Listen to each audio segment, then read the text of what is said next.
প্রাকৃতিক সৌন্দর্যের লীলাভূমি সিরাজগঞ্জের তাড়াশ উপজেলা। চলতি বছরের শীত আসার আগেই অতিথি পাখির আনাগোনায় মুখরিত এই এলাকা। সুদূর সাইবেরিয়া ও আফ্রিকা থেকে আসা বিভিন্ন অতিথি পাখির কলকাকলিতে মুখরিত হয়ে উঠেছে উপজেলার উলিপুর গ্রামের দিঘি ও পুকুর। এদিকে অতিথি পাখি শিকার বন্ধে সবাইকেই সচেতন হওয়ার পরামর্শ দিয়েছেন উপজেলা প্রশাসন। মির্জা আব্দুর রফ বুলবুলের তথ্য ছবিতে আরও জানাচ্ছেন রাশেদ আকন। চারদিকে পাখির কিচিরমিচির শব্দ আর খুনসুটি, নানান প্রজাতির পাখির আনাগোনায় এক নৈসর্গিক মনোমুগ্ধকর পরিবেশ তৈরি হয়েছে সিরাজগঞ্জের তাড়াশ উপজেলায়। প্রতি বছর শীতে এ অঞ্চলে অতিথি পাখির আগমন ঘটলেও এবার কিছুটা আগেভাগে এসেছে পাখি।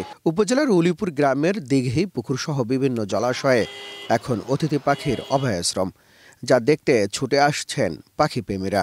এইরকম শীতের পূর্বেই যে পাখি এর আগে কোনোদিন আসতো না, এইবারই প্রথম। এটা আমাদের কাছে খুব ভালো লাগছে। এখন যে পরিমাণ পাখি আছে, অনেক হাজার হাজার পাখি, পুরো গ্রামটাই আমাদের পাখি। অতিথি পাখির আগমনে বেড়েছে শিকারীদের আনাগোনাও। স্থানীয়রা বলছেন সংশ্লিষ্টদের উদাসীনতায় বেপাওয়ারা এই পাখি শিকারীরা।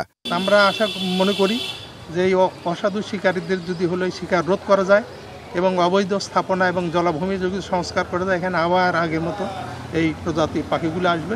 উপজেলা নির্বাহী কর্মকর্তা জানান, বেশিরভাগ শিকারী রাতে পাখি শিকার করে, তাদের ধরতে তৎপরতা অব্যাহত রয়েছে। আল্লাহর রহমতে শীত আসার পূর্বেই অতিথি পাখিরা আমাদের এখানে এসেছে। তো আমরা আশাবাদী যে অতিথি পাখি যারা এসেছে, এই অতিথি পাখি যদি কোনোভাবে নিধন না হয় এবং এরা পরিবেশের ভারসাম্য রক্ষার্থে অত্যন্ত গুরুত্বপূর্ণ ভূমিকা পালন করে। এজন্য আমরা আমাদের এখানে যে পরিবেশবাদী গ্রুপগুলো আছে, উপজেলা প্রশাসন আছে, এরা এই বিষয়ে সচেষ্ট থাকবে এবং আশা করি শীত পর্যন্ত দেখা যাবে যে অতিথি পাখির এটা অভয়ারণ্যে পরিণত হবে। এই অতিথি পাখি রক্ষায় শুধু প্রশাসনের তৎপরতাই যথেষ্ট নয়, এজন্য প্রয়োজন সকলের সম্মিলিত প্রচেষ্টা। Rashed Akon, Asian television.